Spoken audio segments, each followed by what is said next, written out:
খাগড়াছড়িতে চাষ পদ্ধতি কী ধরনের? জুম চাষ। চাকমা জনগোষ্ঠীর লোকসংখ্যা সর্বাধিক কোন জেলায়? রাঙামাটি। বাংলাদেশের প্রথম আদমশুমারি হয় 1974 সালে। বাংলাদেশে মোট দেশজ উৎপাদনে কৃষিখাতের অবদান ক্রমহ্রাসমান। বাংলাদেশের অন্যতম বিশেষায়িত ব্যাংক বাংলাদেশ কৃষি ব্যাংক। বাংলাদেশে বিদ্যুৎ উৎপাদনে জ্বালানি হিসেবে সর্বাধিক ব্যবহৃত হয় প্রাকৃতিক গ্যাস।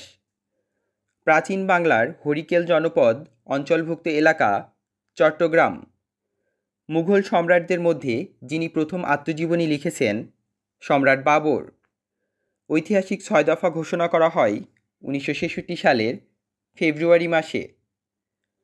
আইন প্রণয়নের ক্ষমতা জাতীয় সংসদের। টেস্ট ক্রিকেটে বাংলাদেশের পক্ষে কে প্রথম ডাবল সেঞ্চুরি করেন?